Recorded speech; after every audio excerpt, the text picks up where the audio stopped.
Welcome to our Sunday evening video at Park Street Christian Church here in El Dorado Springs, Missouri. It's the 27th of July, 2021. We're just a week away from the 4th of July. I want to share tonight briefly about how it is a time for boldness. A time for boldness. One of the most impressive characteristics of the first century church was that it was courageous in the face of intense opposition. The apostles weren't just ridiculed for their faith, they were threatened with arrest, imprisonment, and even death. Yet in the face of stern warnings, the believers prayed, according to Acts 4:29, "Lord, consider their threats and enable your servants to speak your word with great boldness." The first century church didn't pray for easing of persecution, they prayed for courage to speak the truth regardless of the consequences. When threatened with imprisonment, if they spoke publicly about Jesus' resurrection, the disciples replied, "We must obey God, not men." And their boldness resulted in their incarceration. That is, for Peter, it resulted in the stoning of Stephen and the beheading of James. Well, 21st century Christians now face increasing opposition. World Magazine recently reported that Dr. David Macareth lost his medical practice in Great Britain because he refused to use politically correct transgender pronouns. The United Kingdom's Employment Tribunal concluded that the doctor's biblical beliefs on human sexuality disqualified him from practicing medicine in Great Britain. The tribunal ruled Dr. Macareth's beliefs are not worthy of respect in a democratic society. Well, things have changed a lot, haven't they? Several years ago, a Home Depot employee was fired for wearing a button that simply read "One Nation Under God." Around the same time, a grade school student was suspended for initiating a Bible study during recess.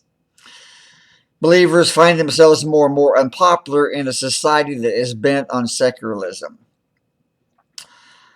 Now, instead of praying for more boldness, many church leaders focus on how to regain favor with the world.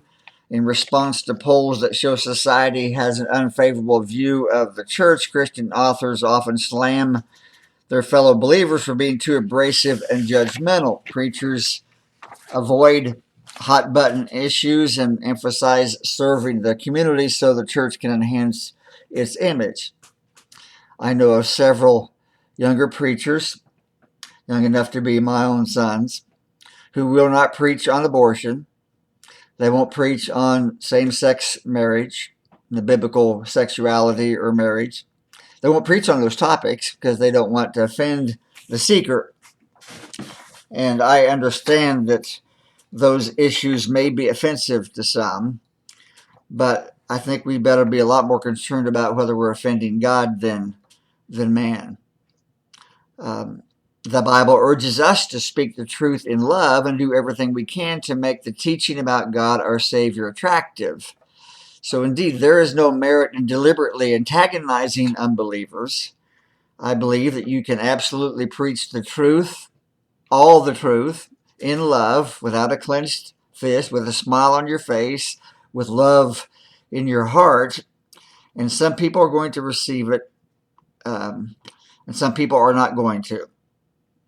We need to pray for God to soften people's hearts and to allow circumstances or other people to plow the soil so the heart can receive the word. We need to develop relationships with people that enable us to earn their trust, where they are willing to confide in us, they're willing to listen to us, speak and teach the truth lovingly.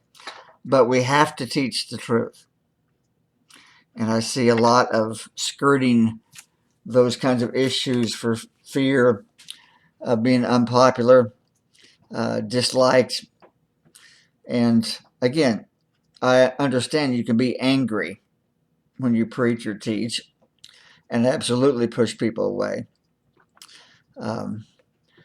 But we've got to preach the truth with boldness. Tact should never trump boldness. Service should not silence our testimony. Yes, we absolutely need to serve our communities and meet needs. that will help earn the right to be heard. But it's a two-sided coin. We can't just serve and then hope people eventually come around. We've got to be willing to take advantage of opportunities to engage unbelievers with the gospel truth and truth about those hot button issues and not compromise. The power of the gospel is not in persuading the world that we are culturally sensitive, but in confronting it with the cross. We still, according to 1 Corinthians 1, 23 and 24, are called to preach Christ crucified, who was indeed a stumbling block to Jews and foolishness to Gentiles, but to those whom God has called, both Jews and Greeks, Christ, the power of God and the wisdom of God. So,